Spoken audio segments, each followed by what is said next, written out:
বিষ্ণু ঈসা ইসলাম মক্কায় দাওয়াত দিতে শুরু করলেন। হজের মৌসুম আসলো, গোটা বিশ্ব থেকে হাজী সাহেবরা চলে আসলো। মিনার ময়দানে সব হাজী সাহেবরা তাঁবুর ভিতরে অবস্থান নিল। আবু জাহেল বলে, এই তো সুযোগ, আমার কর্মীরা তোরা সবাই যে হাজী সাহেবদের তাঁবুর ভিতরে যে বলবি, খবরদার, গোটা বিশ্ব থেকে আসা লাখো লাখো হাজিরা হজ করতে আসছো, ভালো কথা, জমজমের পানি খাও, খেজুর খাও, জায়নামাজ কিনো, অসুবিধা নাই, কিন্তু আমাদের মক্কা শহরে একটা নতুন পাগল আসছে, তার নাম মুহাম্মদ। নাউজুবিল্লাহ পড়বেন না?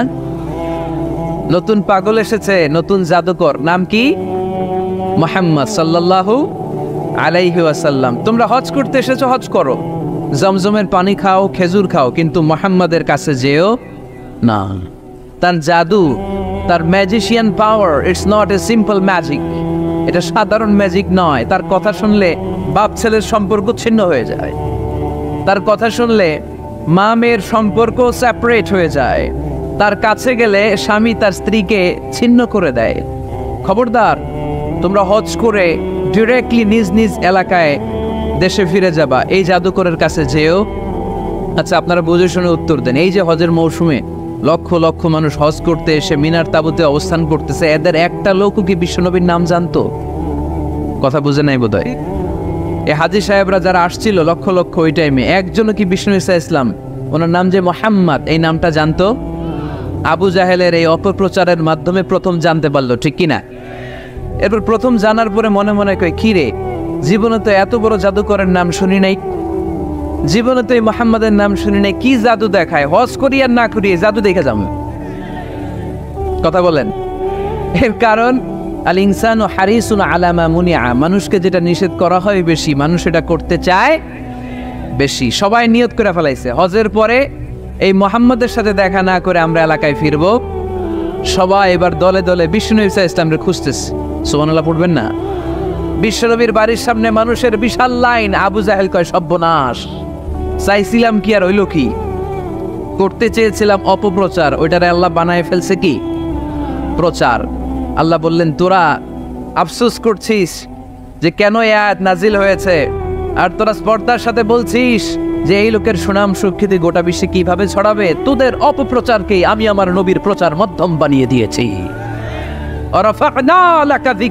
নবী হে, আপনার নাম ধাম সুনাম সুখ্যাতি আমি আকাশ চুম্বি করেছি।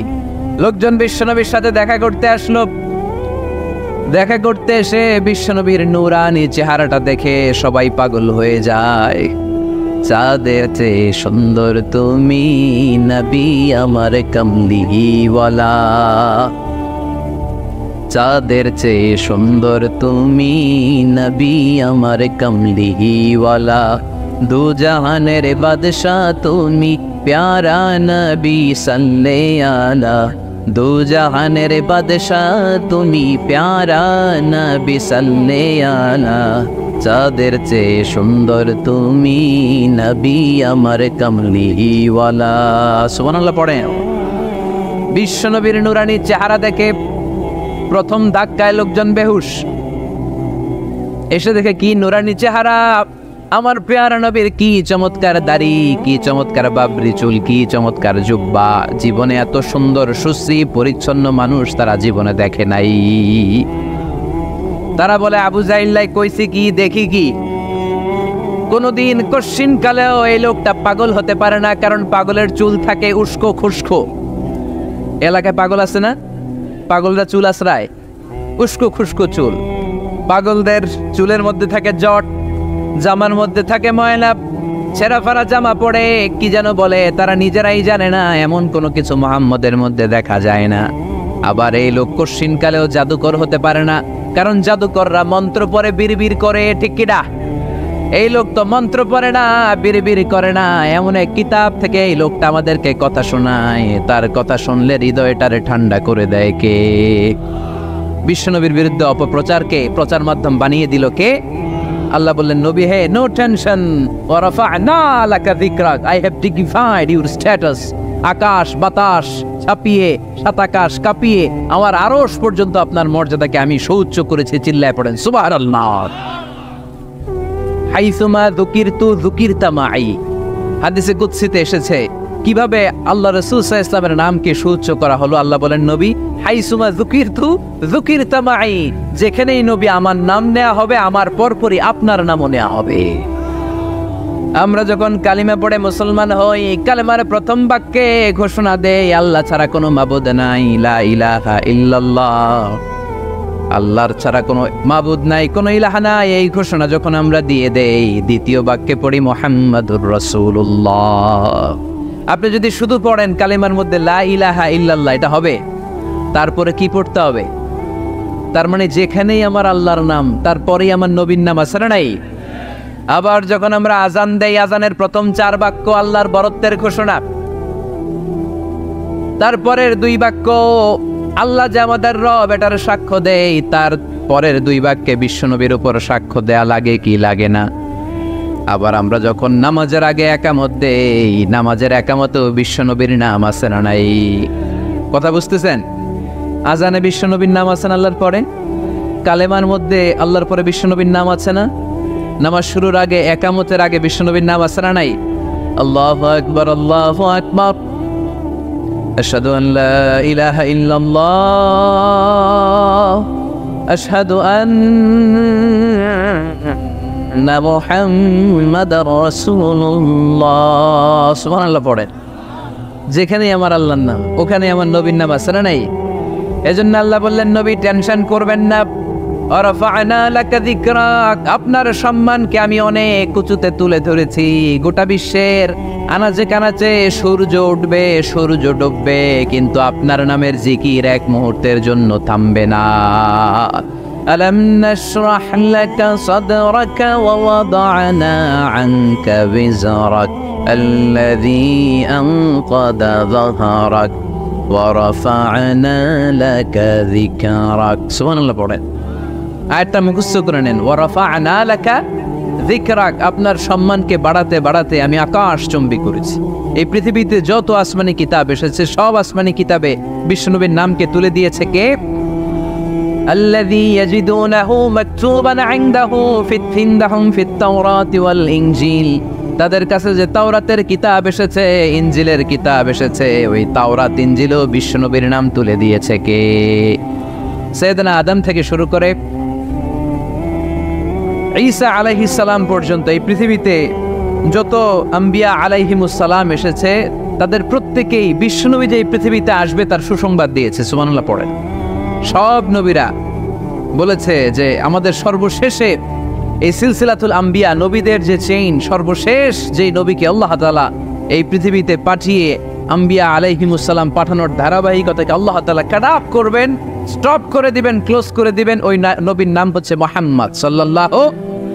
সাইয়েদনা ঈসা আলাইহিস সালাম এসে সরাসরি সংবাদ দিয়েছেন, ইয়াতি মিন বাদি ইসমুহু, বলেন ইয়াতি মিন বাদি ইসমুহু, ইয়াতি মিন বাদি, আমার পরে এমন এক নবী আসবে, ইসমুহু আহমদ, তার নাম হবে আহমদ। বড় বিশ্বস্ত, সে কোন বন্ধু বলো বেশি বিশ্বস্ত, সে কোন বন্ধু বলো বড় বিশ্বস্ত, কার কাছে মন খুলে দেয়া যায়, কার কাছে প্রাণ খুলে বলা যায়,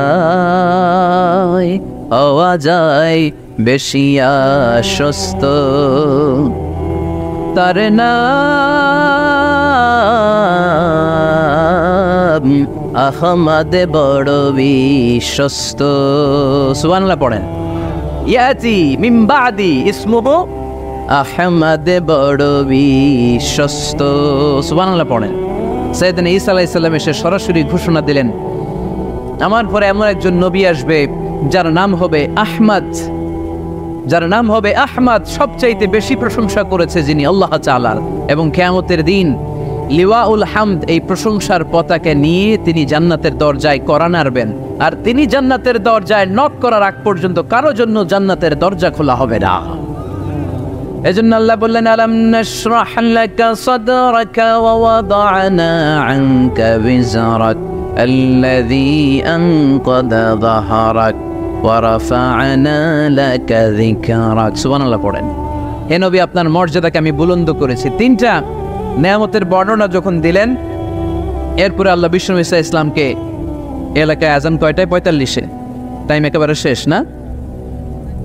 ফাইন্না মাআল উসরি ইউসরা, কনসোলেশন, এবার সান্ত্বনা দিচ্ছেন নবী আপনি টেনশন করবেন না, আপনি চিন্তা করবেন না, কারণ ফাইন্না মাআল উসরি ইউসরা, indeed with every hardship there is ease. প্রত্যেক কষ্টের পরেই আনন্দ আছে না নাই? প্রত্যেক দুঃখের পরেই সুখ দিয়েছে কে? এই যে পরীক্ষার জন্য তোমরা যারা অনেক কষ্ট করে পড়াশোনা করো, তারপর ফলাফল যদি ভালো হয়, আনন্দ আছে না নাই? যারা চাকরি করেন সারা মাস কষ্ট করার পরে মাস শেষে যখন বেতনটা আসে, সুখ আছে না নাই? হ্যাঁ, রোজা রাখতে কত কষ্ট, কিন্তু ইফতারির সময় আনন্দ আছে না নাই? তারাবির নামাজ কষ্ট লাগে না? 20 রাকাত কোমর ব্যথা হয়ে যায়, হাঁটু ব্যথা হয়ে যায়, কিন্তু 20টা রাকাত যখন কমপ্লিট করি তখন একটা সুখ আর আনন্দ অন্তরে আছে না নাই? সেটাই আল্লাহ বললেন ফাইন্না মাআল উসরি ইউসরান, ইন্না মাআল উসরি ইউসরা। ও নবী চিন্তা করবেন না, কষ্টের পরেই আছে সুখ, দুঃখের পরেই আছে আনন্দ, ঠিক কিনা? কষ্টের পরেই সুখ, সুখ এটা দুঃখের পরেই থাকে। আল্লাহ সেটআপটা এভাবেই করেছেন। দুঃখ, কষ্ট, বিপদ আর পরীক্ষায় মুমিন ভয় পায় না, কারণ মুমিনের হারাবার কিছু নাই, ঠিক কিনা? আমাদের জীবনে যদি বিপদ নেমে আসে আমরা কি চিন্তিত হই? কথা বলেন। আমরা তখন সবর করি, কি করি? আর সবরের সওয়াব আছে না নাই? কারণ মুমিন জানে রাত যত গভীর হয় অন্ধকার তমানিসা ভেদ করে সুবহে সাদিক হয়। মুমিন জানে গর্ভবতী নারীর পেটের যন্ত্রণা যত বাড়তে থাকে নতুন মেহমান আগমনের সময় ঘনাতে থাকে, ঠিক কিনা? মুমিন জানে মুমিনের উপর বিপদ কষ্ট যত বাড়তে থাকে সুখের সময় ঘনাতে থাকে, কাছে আসতে থাকে। চিল্লায় বলেন ঠিক কিনা? এজন্য আল্লাহ বললেন ফাইন্না মাআল উসরি ইউসরান, ইন্না মাআল উসরি ইউসরা। ও নবী চিন্তা করবেন না, পেরেশান হবেন না। মাক্কি জীবনে আপনার দুঃখ কষ্ট, কিন্তু কিছুদিন পরে ইমাদানি জীবনে আপনার জীবনে সুখ নামিয়ে দিবে কে? আপনার জীবনে আনন্দের বন্যা বইয়ে দিবে কে? মোটিভেশনাল সূরা, পেইন রিলিভিং সূরা। আপনি বিপদে পড়লেই এই আয়াত নিয়ে চিন্তা করবেন যে বিপদের পরেই আনন্দ আছে, কষ্টের পরেই দুঃখ আছে। সমস্যা যেমনি আছে সমস্যার সমাধানও, কথা বলেন, সমস্যা যদি থাকে ওইটা সমাধান আছে না নাই? Allah never creates a lock without its key. Allah এমন কোন তালা বানাই নাই যেই তালার জন্য চাবি বানাই নাই, ঠিক কি না? তালা যদি বানায় ওই তালার কি আছে? সমস্যা যদি থাকে ওইটার কি আছে? এজন্য কষ্টের পরই আনন্দ, দুঃখের পরেই সুখ, চিন্তা করার সুযোগ নাই। সবশেষ আল্লাহ গাইডলাইন দিলেন। প্রথম গাইডলাইন ফাইদা ফারাগতা ফানসাব ওয়া ইলা রাব্বিকা ফারগাব। ফাইদা ফারাগতা ফানসাব, এ নবী যখন আপনি দাওয়াতি কাজ করে করে, রাষ্ট্রীয় কাজ করে করে একটু ফুরসাত পাবেন, অবসর পাবেন, ফানসাব ফিল ইবাদা, আপনি একটু ইবাদতে মশগুল হয়ে যান, আপনি একটু দোয়ায় মশগুল হয়ে যান। ওয়া ইলা রাব্বিকা ফারগাব, আর আপনার রবের দিকে মনোনিবেশ করুন। ব্যথা যদি পান, কষ্ট যদি পান, আমারে বলেন, অন্যরে বলেন না। কিন্তু আমরা ব্যথা পাইলে শেয়ার করি কোথায়? সবার আগে কি বুকে? ফেসবুকে। কষ্ট পেয়েছি, দুঃখ পেয়েছি, কোথায় শেয়ার করি? কেউ যদি আমারে কষ্ট দেয় আমি বদলা নিতে চাই, ঠিক কি না? কিন্তু ইসলাম বলে বদলা না নিয়ে বদলে দাও। কি করবেন? বদলা নিও না, বদলে দাও। আল্লাহর কাছে বলো, বন্ধুর কাছে বলার আগে, স্ত্রীর কাছে বলার আগে, ফেসবুকে শেয়ার করার আগে কষ্টের কথা শেয়ার করব কার কাছে? বিশ্বনবী সাল্লাল্লাহু আলাইহি ওয়াসাল্লাম আমাদেরকে এটাই শিখিয়েছেন। এই শিক্ষার মধ্যে দিয়ে গোটা বিশ্বকে তিনি চেঞ্জ করে দিয়েছেন। তার নাম আওয়াজ করে বলতে হবে, তার নাম মুহাম্মদ সাল্লাল্লাহু আলাইহি ওয়াসাল্লাম। এই সূরা থেকে আমাদের জন্য শিক্ষা হচ্ছে আমরা বিপদে আপদে সব সময় ভরসা রাখবো একজনের উপর, তিনি কে? আর মনে রাখতে হবে the grief isn't permanent, the struggle isn't permanent। এই পৃথিবীর কোনো দুঃখ কষ্ট আর সমস্যা এটা পার্মানেন্ট নয়। সমস্যার পরে সমাধান আছে, দুঃখের পরে আনন্দ আছে। এই বিপদ পরীক্ষাগুলো আল্লাহ তাআলা আমাদেরকে দেন আমাদের কোমরকে সোজা করার জন্য, আমাদের পায়ের নিচের মাটিকে শক্ত করার জন্য। প্রতিকূল পরিবেশে কি করে টিকে থাকতে হয় সেটা ট্রেনিং হিসেবে এই পরীক্ষাগুলো আমাদের জীবনে দেয় কে? আর ফাইদা ফারাগতা ফানসাব, ফাইদা ফারাগতা ফানসাব। ও ও নবী, যখনই আপনি অবসর পাবেন, অবসর সময়টা আমরা কাজে লাগাবো, রাজি আছেন তো? আমরা অনেক সময় অবসরকে কাজে লাগাই না, কিন্তু যখন খুব বেশি ব্যস্ত হয়ে পড়ি তখন আমাদের মাথায় আসে, হায় রে, অবসর যদি কাজে লাগাইতাম, অবসরে পরীক্ষার পরে 3 মাসে যদি পড়তাম, আজকে ইউনিভার্সিটিতে চান্স পাইতাম, ঠিক কিনা? এজন্য যুবক ছেলেরা অবসর নষ্ট করা যাবে না, এগুলোর কাজে লাগাতে হবে। আর বিপদে আপদে সবসময় ভরসা রাখতে হবে একজনের উপর, তিনি কে? আল্লাহ। ইসলামের জন্য, কোরআনের জন্য বিশ্বনবীর হৃদয়টাকে খুলে দিয়েছে কে? আল্লাহ। এজন্য এই সূরার নাম করা হয়েছে সূরাতুল ইনশিরাহ। আবার এই সূরার আরেক নাম সূরাতু আশ-শারহ। শারহ মানে ব্যাখ্যা করা, শারহ মানে ইসলামকে আল্লাহ তাআলা বিশ্বনবীর কাছে এমনভাবে ব্যাখ্যা করে তুলে ধরেছেন, ইসলামের বিষয়টা বিশ্বনবীর হৃদয়ে ক্রিস্টাল ক্লিয়ার, স্বচ্ছ পানির মতো শুভ্র করে দিয়েছে কে? এই সূরাটি মাক্কি সূরা। কি সূরা? এই সূরা আয়াত সংখ্যা 8টি। কয়টি? একটা আওয়াজ করে বলেন না, কয়টি? 8টি। এই সূরাটি কোরআনের 94তম সূরা। কততম? এবার আমি প্রশ্ন করব আর আপনারা উত্তর দিবেন। এই সূরাটা কততম সূরা? আওয়াজ করে, কততম? এই সূরার আয়াত সংখ্যা? সূরাটি মাদানী সূরা। কি সূরা? মনে থাকবে? এই 8টি আয়াতকে আমরা 3টি ভাগে ভাগ করব। প্রথম 4 আয়াতে আল্লাহ তাআলা বিষ্ণু ঈসা ইসলামের কাছে কি কি নেয়ামত তিনি বিষ্ণু ঈসা ইসলামের কাছে পাঠিয়েছেন, কি কি অনুগ্রহ বিষ্ণুনবীর জীবনে আল্লাহ তাআলা করেছেন, এগুলোর বর্ণনা দিয়েছেন। তারপরের 2 আয়াতে আল্লাহ তাআলা বিষ্ণুনবীকে সান্ত্বনা দিয়েছেন, সুবহানাল্লাহ পড়েন। আর শেষ 2 আয়াতে আল্লাহ তাআলা বিষ্ণুনবীকে 2টি গাইডলাইন দিয়েছেন, দিক নির্দেশনা। এখন সূরাটা একটু নরম হয়ে আসছে না? প্রথম 4 আয়াতে নেয়ামতের বর্ণনা, all the mercy and the bounties from Allah. Allah কি নেয়ামত দিয়েছেন সেটা বললেন। তারপরের 2 আয়াতে আল্লাহ তাআলা বিশ্বনবীকে সান্ত্বনা দিয়েছেন, condolence, consolation to our beloved prophet Muhammad সাল্লাল্লাহু আলাইহি ওয়াসাল্লাম। আর শেষ 2 আয়াতে বিশ্বনবীকে দিক নির্দেশনা দিয়েছেন।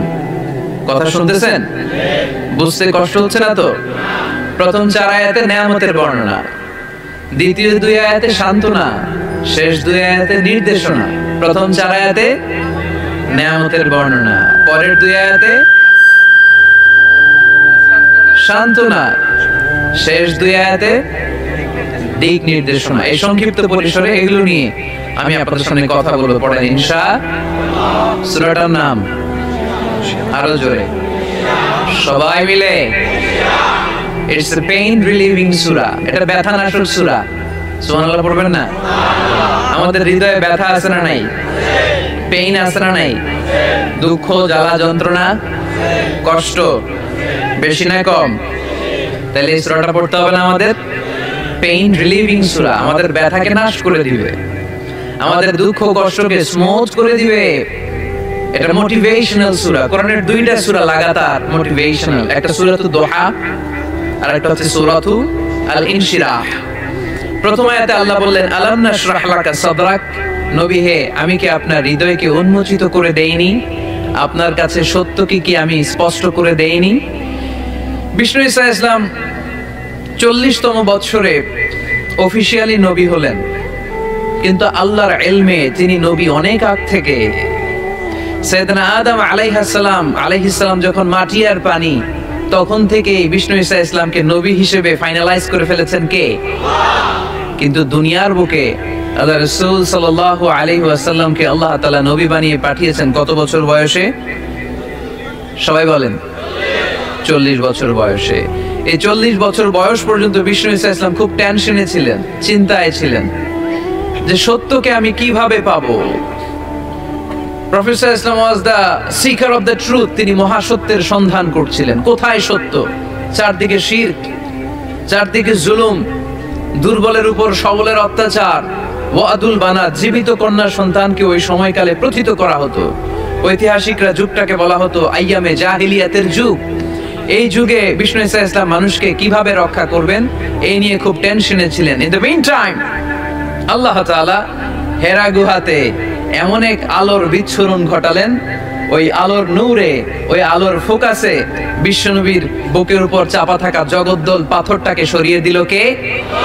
হেরার গুহায় তোমারই ধ্যান, আসমান থেকে নামে আল কোরআন, ভাঙলো সবার ভুল তোমারই পরে, আসলো কোরআনের ছায়া তলে, খালিদ ওমর আলী আবু বকর, ইসলামী ঝান্ডা নিল যে তুলে।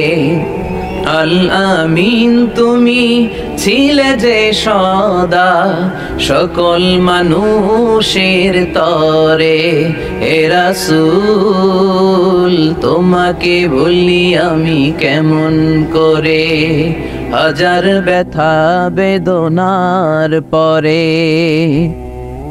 ফিরে আসনি তুমি আপন ঘরে, দিনের আলো তুমি ছড়িয়ে দিতে, চলে গেলে মদিনায় মক্কা ছেড়ে, এ রাসূল তোমাকে বলি আমি কেমন করে, এ রাসূল তোমাকে বলি আমি কেমন করে। ঠিক কিনা? এই রাসূলকে কি ভুলে থাকা যায়? হেরার গুহায় আল্লাহ তাআলা প্রথম কোরআনের আয়াত নাজিল করলেন, ইকরা বিসমি রাব্বিকাল্লাযী খালাক, read in the name of your lord who has created. এই আলোর বিচ্ছুরণ যখন বিশ্বনবীর হৃদয়ে লাগলো, বিশ্বনবীর কাছে সব কিছুকে সুস্পষ্ট করে দিল কে? এজন্য রব্বুল আলামিন বলেন, আলাম নাশরাহ লাকা সাদরাকা ওয়া ওয়াদা'না আনকা বিজরাক। ও নবী, আমি কি আপনার হৃদয়টাকে প্রশস্ত করার মধ্য দিয়ে সত্যকে আপনার সামনে উন্মোচিত করি নাই? সুবহানাল্লাহ পড়েন। এ নবী, সত্যকে তো আপনার সাথে আমি উন্মোচিত করেছি। আপনি বুঝতে পেরেছেন কোনটা সত্য, কোনটা মিথ্যা, কোনটা হক, কোনটা বাতিল। আমি আপনাকে আহলুল হিম্মা বানিয়েছি। আহলুল হিম্মা আর রাজুলু যু হিম্মা ইউহিল উম্মাহ, হিম্মতওয়ালা লোক সে জগৎকে নাড়িয়ে ফেলে। ঠিক কিনা? যুগ জামানা পাল্টে দিতে চাই না অনেকজন, এক মানুষই আনতে পারে জাতির জাগরণ। জাতির জাগরণের জন্য কি অনেক লোকের দরকার? একজন মুহাম্মদ সাল্লাল্লাহু আলাইহি ওয়াসাল্লামের মতো লোক দরকার। চিল্লায় বলেন ঠিক কিনা? যিনি গোটা বিশ্বকে নাড়িয়েছেন, গোটা বিশ্বকে কাঁপিয়েছেন। প্রথম যে নিয়ামত আল্লাহ তাআলা বিশ্বনবীর প্রতি নাজিল করলেন, আল্লাহ বললেন, আলাম নাশরাহ লাকা সাদরাক। নবী, আপনার হৃদয়কে কি আমি উন্মোচিত করে দেইনি? আপনাকে কি আমি ব্রড মাইন্ডেড বানিয়ে দেইনি? বিষ্ণু ঈসা ইসলাম কি ন্যারো মাইন্ডেড ছিলেন না ব্রড মাইন্ডেড? জোরে বলেন। আমাদের মতো সংকীর্ণ মনা ছিলেন বিশ্বনবী? না, পাহাড়ের মতো, সাগরের মতো, আকাশের মতো বিশাল হৃদয়ের করে ওনাকে তৈরি করেছে কে? এজন্য আল্লাহ বললেন, আলাম নাশরাহ লাকা সাদরাকা ওয়া ওয়াদা'না আনকা বিজরাক। ও নবী, আমি কি আপনার হৃদয়টাকে সত্যের জন্য উন্মোচিত করে দেই নাই? সুবহানাল্লাহ পড়েন। এ হচ্ছে প্রথম নেয়ামত। ইসলামের জন্য বিশ্বনবীর হৃদয়কে উন্মোচিত করেছে কে? দুই নম্বর নেয়ামত আল্লাহ বললেন, ওয়া ওয়াদা'না আনকা বিজরাক। নবী গো, আপনার পিঠে যে চিন্তার বোঝা, ওই চিন্তার বোঝাকে নামিয়ে আমি আল্লাহ হালকা করে দিয়েছি। বিষ্ণু ইসলামের বিশাল চিন্তা। বিষ্ণু বলতেন, লা নবিয়্যা বা'দি ওয়ালা রাসূলা, আমার পরে কোনো নবীও নাই, আমার পরে কোনো রাসূলও নাই। যেহেতু উনি শেষ নবী, ওনার পরে পৃথিবীতে আর কোনো পয়গাম্বার আসবে না, তাই ওনার সময় থেকে শুরু করে কিয়ামত পর্যন্ত যত মানুষ এই পৃথিবীর বুকে আসবে, সব মানুষের জিম্মাদারি কার উপর? বিশ্বনবীর কাঁধের উপর। চিল্লা এখন ঠিক কিনা? এজন্য বিশ্বনবী এই দায়িত্বটারে কঠিন মনে করতেন। সব সময় তিনি কাঁদতেন, সব সময় তিনি দুশ্চিন্তা করতেন, সব সময় তিনি টেনশনে থাকতেন। না জানি হাজার হাজার লক্ষ লক্ষ উম্মতের নসিবে কি ঘটে যায়। আমি তো দুনিয়া থেকে চলে যাব, আমার পরে কিয়ামত পর্যন্ত যারা আসবে তাদের নসিবে কি হবে, এই নিয়ে বিশ্বনবী সব সময় দুশ্চিন্তা করতেন। এই দুশ্চিন্তার বোঝা বিষ্ণু ঈসা ইসলামের পিঠকে বাঁকা করে দিয়েছিল। আল্লাহ বললেন, নবী আপনি টেনশন করবেন না, আপনি হতাশ হবেন না, আপনার এই চিন্তার বোঝাকে আমি আল্লাহ নিজ হাতে সরিয়ে দিলাম। চিল্লায় পড়েন আল্লাহু আকবার। এজন্য আল্লাহ বললেন, আলাম নাশরাহ লাকা সাদরাকা ওয়া ওয়াদা'না আনকা বিজরাক আল্লাযী আনকাযা যাহরাক ওয়া রাফা'না লাকা যিকরাক। 3 নম্বর আল্লাহ বললেন, নবী আপনাকে 3 নম্বর যে নিয়ামতটা দিয়েছি সেটা হচ্ছে ওয়া রাফা'না লাকা যিকরাক। আপনার সম্মানকে, মর্যাদাকে, আপনার নাম, দাম, সুনাম আর সুখ্যাতিকে আমি আকাশ বাতাস ছাপিয়ে সাতাকাশ কাঁপিয়ে আরশ পর্যন্ত তুলে ধরেছি। I have dignified your status, O my beloved prophet Muhammad sallallahu আলাইহি ওয়াসাল্লাম। আপনার মর্যাদা অনেক উপরে, অনেক অনেক উপরে আমি নিয়েছি। আপনার মর্যাদার ধারে কাছেও পৃথিবীর কোনো ব্যক্তি যেতে পারবে? গোটা বিশ্বের সব নবীদের মর্যাদাকে যদি এক পাল্লায় রাখা হয় আর বিশ্বনবীর মর্যাদাকে আরেক পাল্লায় রাখা হলে মুহূর্তের মধ্যে বিশ্বনবীর মর্যাদার পাল্লা ভারী হয়ে যাবে। এই আয়াত যখন নাজিল হলো, রাফা'না লাকা যিকরাক, নবী আপনার সম্মানকে, আপনার মর্যাদাকে, আপনার সুনাম সুখ্যাতিকে আমি আকাশ পর্যন্ত বুলন্দ করেছি। এই আয়াত নাজিল হওয়ার পরে মক্কার কাফিরেরা হাসতে আরম্ভ করলো। তারা বলল, বলে কি? যার সাঙ্গপাঙ্গ হাতে গোনা মাত্র কয়েকজন, যেই লোকটা জানে বাসে কিনা আমাদের হাত থেকে ওইটাই সন্দেহ, তার নাম সুনাম সুখ্যাতি নাকি সারা বিশ্বে ছড়ায় পড়বে। তারা বিশ্বাসই করতে পারছিল না। আল্লাহ বলেন, তোরা আমার নবীর বিরুদ্ধে অপপ্রচার করবি, তোদের অপপ্রচারকেই আমি আমার নবীর প্রচার মাধ্যম বানিয়ে দেব। আমাদের বিরুদ্ধে অপপ্রচার করলে আমাদের লাভ না লস? আমাদের লাভ, কারণ আমাদের প্রচার কমিটি হচ্ছে ওরা যারা আমাদের বিরুদ্ধে লাগে, ঠিক কিনা? প্রত্যেকটা অর্গানাইজেশনের, প্রত্যেকটা ইনস্টিটিউশনের, প্রত্যেকের একটা পাবলিসিটির কমিটি বা টিম থাকার দরকার আছে না নাই? আমাদের পাবলিসিটি করার টিমের দায়িত্ব ওরা নিয়ে নিস। আমাদের কোনো পাবলিসিটি করা লাগে না, গোটা বিশ্বে আমাদের নাম ওরাই ছড়াই দিচ্ছে। চিল্লায় বলেন ঠিক কিনা? আল্লাহ বললেন, তোরা এই কথা বলিস, তোদের মাধ্যমে আমি আমার নবীর প্রচার করব। আল্লাহর হাবিব সাল্লাল্লাহু আলাইহি ওয়াসাল্লাম খ্রিস্টানদেরকে মসজিদে ঢুকতে দিয়েছেন, আর আমরা মুসলমান ভাইয়ের জন্য মসজিদে তালা ঝুলাই দেই, আছে না নাই? আল্লাহর হাবিব সাল্লাল্লাহু আলাইহি ওয়াসাল্লাম কোথাও গেলেই প্রথমে মসজিদ বানাতেন। কি বানাতেন? মসজিদ বানাতেন। মক্কা থেকে হিজরত করে মদিনায় আসলেন, কোবায় থাকলেন কয়েক সপ্তাহ। কোবা পল্লীতে তিনি মসজিদ বানালেন, মসজিদ কুবা। ওখানে প্রতি শনিবার কেউ যদি ওযু করে ওখানে যে 2 রাকাত নামাজ পড়ে, একটা কবুল উমরার সওয়াব আল্লাহ তাআলা তার আমলনামায় দিয়ে দেয়। মসজিদে কুবা বানালেন। তারপরে মদিনায় এসে মসজিদে নববী বানালেন আল্লাহর হাবিব সাল্লাল্লাহু আলাইহি ওয়াসাল্লাম, মসজিদে নববী। এটা ছিল আল্লাহ রাসূল সাল্লাল্লাহু আলাইহি ওয়াসাল্লামের বৈশিষ্ট্য। কোথাও গেলেই তিনি মসজিদ বানাতেন, মসজিদে নববী। হায় রে, এখন তো কত সুন্দর মসজিদ আমরা দেখি, আমরা যে সালাত পড়ি। আল্লাহর হাবিব সাল্লাল্লাহু আলাইহি সাল্লামের সময় মসজিদে নববী কি এরকম ছিল? কথা বলেন। ফ্লোর ছিল বালুর ফ্লোর। কিসের ফ্লোর? আমাদের মসজিদের ফ্লোর কিসের? টাইলস। আর আল্লাহ রাসূল সাল্লাল্লাহু আলাইহি ওয়াসাল্লামের মসজিদে নববীর ফ্লোর কিসের? কথা বলে না তো। আওয়াজ করে উত্তর দেন না কেন? কষ্ট হচ্ছে? দুপুরে খাইছেন না সবাই? কেন খান নাই কেন? রোজা রাখছিলেন? হ্যাঁ, ফজর বাদে আইছি। আচ্ছা ঠিক আছে, ঠিক আছে। আচ্ছা আচ্ছা, সাউন্ড নাই, কথা শোনা যায় না? তো এটা শুনলা কেমনে? জিজ্ঞেস করলাম কথা শোনা যায় না, কয় না। তো এটা শুনলা কি করে? মানে অল্প শোনা যায়, তাই তো? একটু পরে আমার বিদায় ঘন্টা বাজবে, আমি চলে যাব। এই তোমরা ডিস্টার্ব করতে করতে আমার সময় শেষ। তোমরা ডিস্টার্ব করলে তোমাদের লস। আমি আমার টাইমের 1 মিনিটে বেশি যেতে পারবো না, কারণ এখানে আসরের সালাতের আজান শুরু হয়ে যাবে, এরপরে কোনো কথা নেই। আর বক্তব্য লম্বা করা এটা বেদাত। এই বেদাতকে আমি সুন্নাতের মধ্যে আনতে চাচ্ছি। একটা সময়ে একেবারে কমায় নিয়ে আসবো। এত প্রোগ্রামও আমি করতে চাই না। আমি ঘোষণা দিয়েছি আগামী বছরে সারা বাংলাদেশে আমার প্রোগ্রাম হবে 50টা। কয়টা?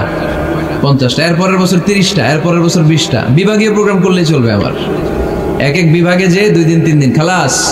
এত দরকার নেই, এত লম্বা চূড়ার বক্তব্যের দরকার নেই। আধা ঘন্টা চুপ করে শুনেন, কয়েকটা মেসেজ ড্রপ করি, take it with you to your home, then practice and apply in the society.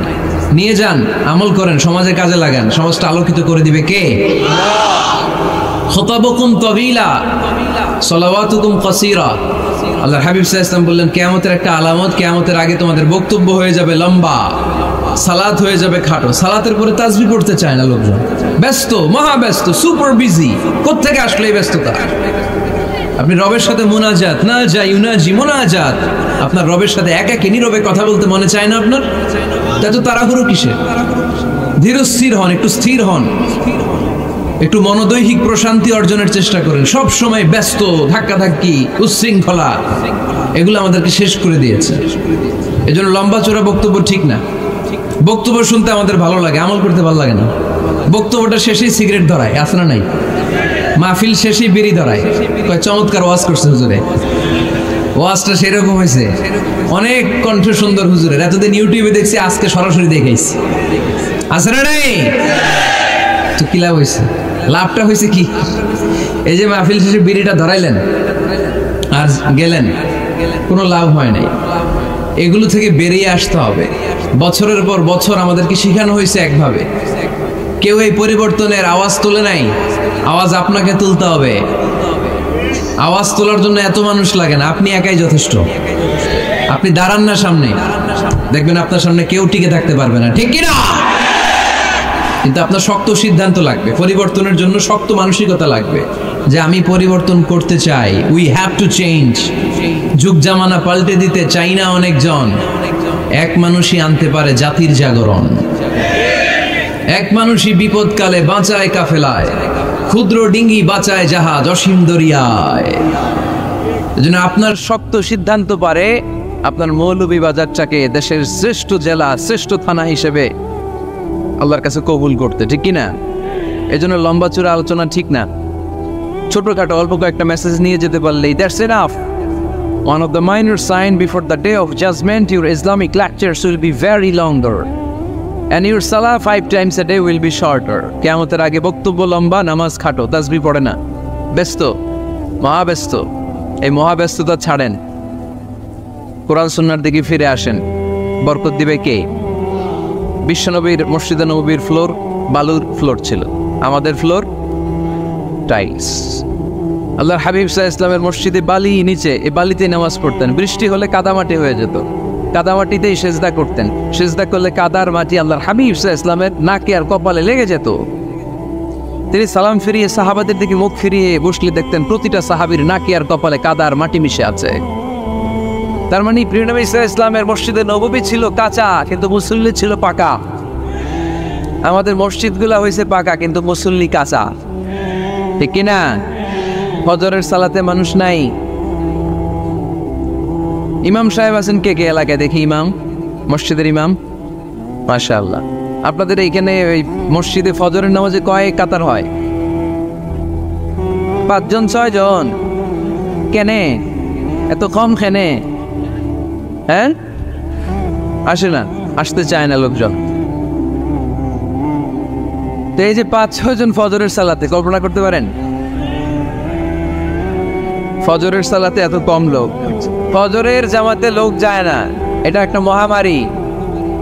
যেদিন ফজরের জামাতের দৃশ্য আর জুমার নামাজের দৃশ্য একরকম হয়ে যাবে, ওই দিনই বাংলাদেশে ইসলাম কায়েম হয়ে যাবে। এখন স্লোগান তুলে বিপ্লব, বিপ্লব, ইসলামী বিপ্লব।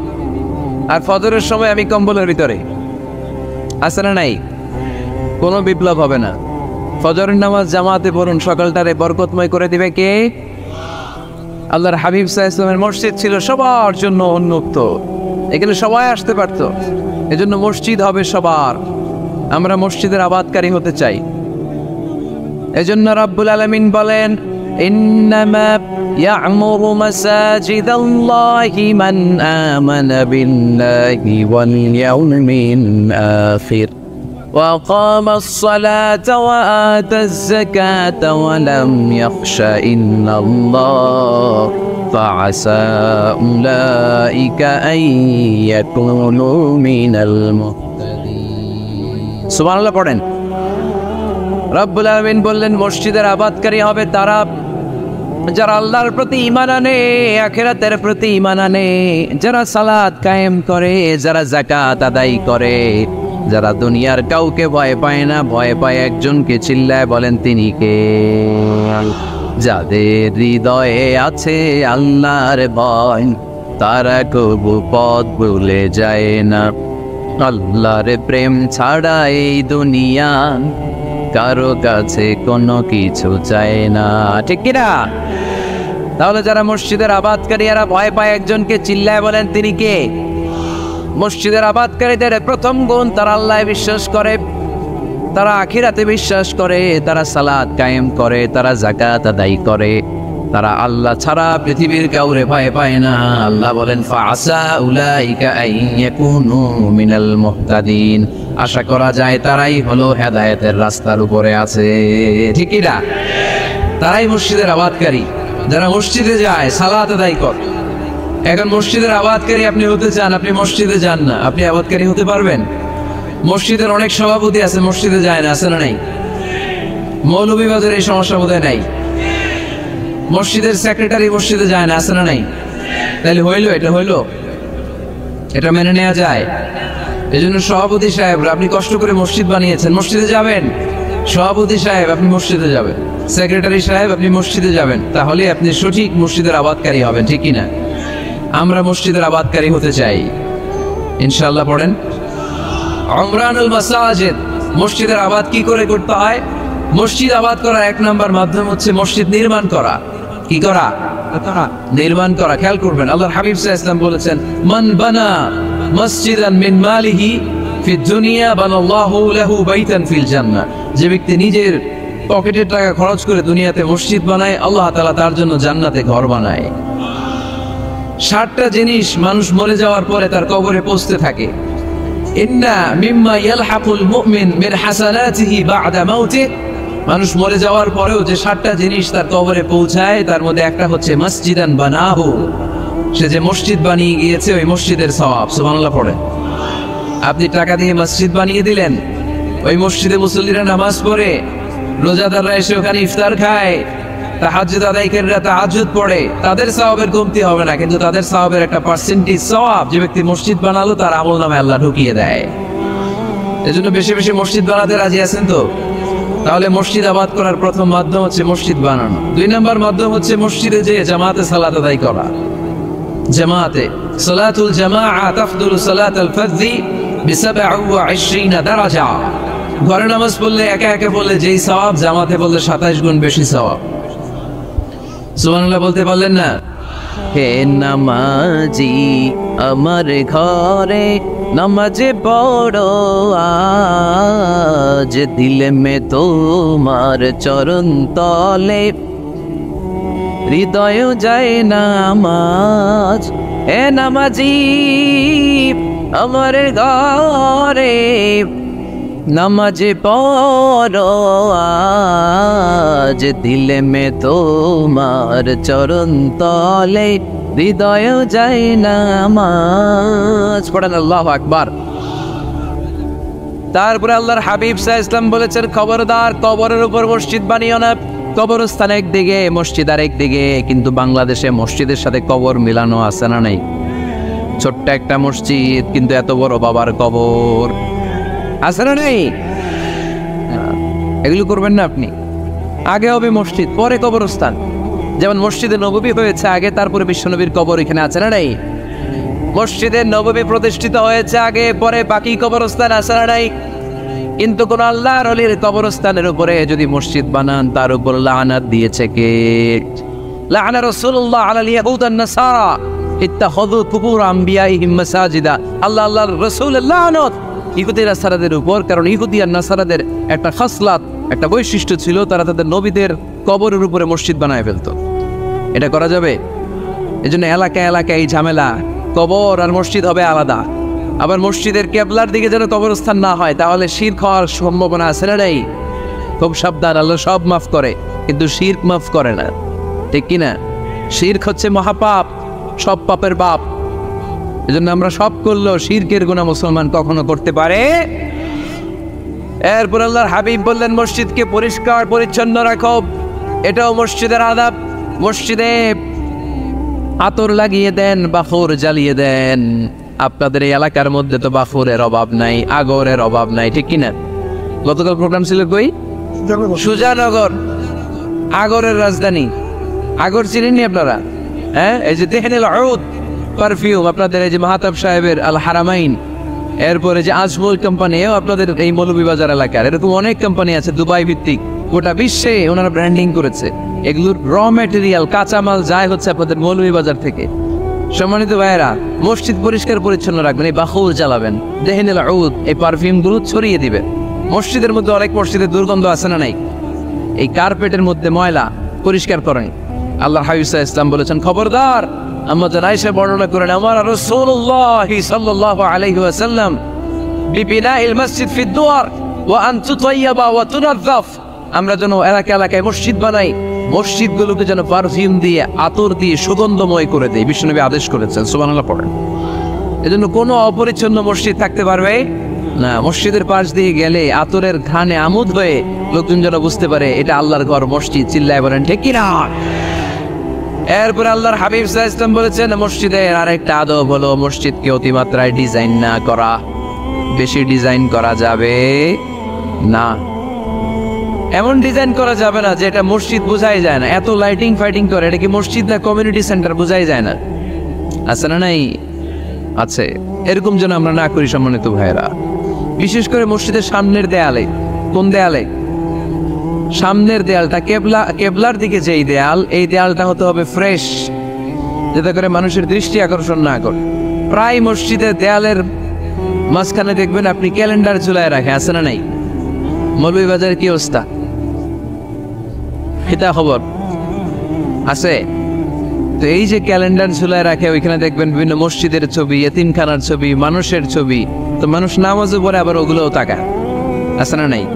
প্রথম কাতারে পরে ওইখানে কি লেখা, এগুলো পরে তার ডিস্টার্ব হচ্ছে না? এই মুসল্লির দৃষ্টি যাতে অন্যদিকে না যায়, এটা খেয়াল রাখতে হবে। যদি পারা যায় মসজিদের সামনে কোনো ঘড়ি টড়ি চলবে না। ঘড়ি মসজিদের পেছনের দেয়ালে, সময়সূচি পেছনের দেয়ালে, সব পেছনে। সময় কয়টা বাজে ওটা ইমাম দেখলে চলবে, ইমাম এভাবে দেখে নিবে, আপনারাও দেখে নিবেন। কিন্তু সামনের দেয়ালটা যত সিম্পল করা যায়। আল্লাহর হাবিব সাল্লাল্লাহু আলাইহি ওয়াসাল্লাম নামাজ পড়া অবস্থায় সামনে এমন কিছু রাখতেন না যেটার দ্বারা আল্লাহর হাবিব সাল্লাল্লাহু আলাইহি ওয়াসাল্লামের সালাতে মনোযোগ অন্যদিকে চলে যায়। আমরা যখন সালাত পড়ি, যদি অন্যদিকে তাকাই, ফেরেশতার মাধ্যমে আল্লাহ একটা ডাক দেয়, বলে আকবিল, এই বান্দা ফিরে আয়, তোর নজর থাকা দরকার সিজদার জায়গায়, ফিরে আয়। আপনি আবার যখন অন্যদিকে তাকান, আল্লাহ বলে ফিরে আয়, সিজদার দিকে তাকা। আপনি আবার যখন ঘড়ির দিকে তাকান, আল্লাহ বলে আকবিল, ফিরে আয়, সিজদার দিকে তাকা। আপনি যখন আবার অন্যদিকে তাকান, তখন আল্লাহ বলে লা হাজাতা লি ইলা সালাতি, তোর এই নামাজের দরকার আমার নাই। নাউজুবিল্লাহ পড়বেন না? তোর এই নামাজের দরকার আমার নাই। অজু করে কষ্ট করে যাকে খুশি করার জন্য আপনি সালাতে দাঁড়ালেন, উনি যদি বলে এই নামাজের দরকার নাই, তা কার জন্য নামাজ পড়লেন আপনি? কথা কি বুঝতে পেরেছেন? এই জন্য এলাকার গণ্যমান্য ব্যক্তিবর্গ আছে, আমাদের চেয়ারম্যান সাহেব আছে, আরো অন্যান্য বিজনেস ম্যাগনেটরা আছে, আপনারা মসজিদ যখন নির্মাণ করবেন, সামনের দেয়ালটা যত সাদামাটা হতে পারে ততই ভালো। এমনকি জায়নামাজের মধ্যে এখন কাবা ঘরের ছবি আছে না নাই? আছে না? কি মুসলমান আমরা, নিজের কাবারে নিজে লাথি মারি নামাজের আগে, মনের অজান্তে নিজের কাবাকে নিজে লাথি মারছি। এরকম জায়নামাজ ব্যবহার করা নিষেধ। চিল্লায় বলেন ঠিক কিনা? সাদা ফ্রেশ জায়নামাজ বাজারজাত করেন। আপনাদের সিদ্ধান্তই ওনাদের ব্যবসা বয়কট হয়ে যাবে। আপনারা যদি এখন থেকে মসজিদের মিনারা আর কাবা ঘরের যে প্রতিকৃতি বা ছবি, এরকম ছবি সম্বলিত জায়নামাজ কিনা বন্ধ করে দেন, এদের মার্কেট থাকবে? কথা বলেন। কালকে থেকে আমরা জায়নামাজ কেনার সময় ফ্রেশ জায়নামাজ কিনবো। কোনো মসজিদ, কোনো মিনার, আমাদের কাবা ঘরের ছবি সম্বলিত কোনো জায়নামাজ কিনা যাবে? আওয়াজ করে বলেন, যাবে? যাবে না। এগুলো হচ্ছে মসজিদের আদাব। এগুলো রক্ষা করে মসজিদে ঢোকার দরকার আছে না নাই? পৃথিবীতে 3টা মসজিদ সবচাইতে শ্রেষ্ঠ মসজিদ। কয়টা? আওয়াজ করে বলেন না। 1 নাম্বার মসজিদুল হারাম, ফাওয়াল্লু ওজুহাকুম শাতরা, যেখানেই তোমরা নামাজ পড়ো না কেন মসজিদের হারামের দিকে হয়ে নামাজ পড়ো। কেবলা কোন দিকে আজকে? এদিকে, এইদিকে কেবলা। আমি যদি এদিকে হয়ে পড়ি নামাজ হবে না? হবে না কেন? কারণ কেবলামুখী হয়ে নামাজ পড়া ফরজ। চিল্লায় বলেন ঠিক কিনা? মসজিদুল হারাম পৃথিবীর প্রথম মসজিদ। ওখানে একটা ঘর আছে, ঘরটার নাম হলো কাবা। ইন্না আউওয়ালা বাইতিন উদিআ লিন-নাসি লাল্লাযী বিবাক্কাতা মুবারাকা। এই পৃথিবীর প্রথম ঘর, যেই ঘরটা স্থাপিত হয়েছে বাক্কা শহরে। বাক্কা মক্কার আগের নাম, এখন শহরের নাম মক্কা। আগে নাম ছিল কি? সবাই বলেন, কি নাম ছিল? বাক্কা। এটা পৃথিবীর আদি ঘর। সব নবীদের পরশধন্য পদধূলিতে এই জায়গাটা বরকতময় হয়েছে। এটা এমন ঘর যেই ঘরের চারদিকে 1 রাকাত নামাজ পড়লে 1 লক্ষ রাকাতের সওয়াব পাওয়া যায়। হজ উমরা করেছেন কে কে দেখি? হজ উমরা করেছেন আপনারা না? মাশাআল্লাহ। আমরা যারা করতে পারি নাই, আল্লাহ তাদেরকেও তৌফিক দাও। আমরা যেন এই কাবা ঘরে যে প্রাণ ভরে সালাত আদায় করতে পারি, আল্লাহ তৌফিক দান করো। আমরা যেন মসজিদে নববীতে যে প্রাণ ভরে সালাত পড়তে পারি তৌফিক দান করো। আল্লাহর হাবিব সাল্লাল্লাহু আলাইহি ইসলামের কবরের সামনে দাঁড়িয়ে যেন আমরা প্রাণ খুলে মন প্রাণ উজাড় করে বিশ্বনবী সাল্লাল্লাহু আলাইহি ইসলামকে সালাম দিতে পারি। আল্লাহ তৌফিক দান করো। এই কাবা ঘরকে কেন্দ্র করে প্রতিদিন 100টা রহমত নাজিল হয়। আওয়াজ করে বলেন কয়টা? আল্লাহর হাবিব বললেন প্রতিদিন প্রতিনিয়ত 100টা রহমত নাজিল হতেই থাকে। 60টা রহমত তাদের উপর নাজিল হয় যারা কাবা ঘরের চারদিকে তাওয়াফ করে। 40 লিল মুসাল্লিন, বাকি 40টা নাজিল হয় যারা কাবা ঘরের পাশে নামাজ পড়ে। 20 লিন-নাযিরিনা ইলাল কাবা, বাকি 20টা রহমত প্রতিনিয়ত নাজিল হয় যারা তাওয়াফ করে না, সালাত আদায় করে না, শুধু কাবার গিলাফের দিকে তাকিয়ে থাকে।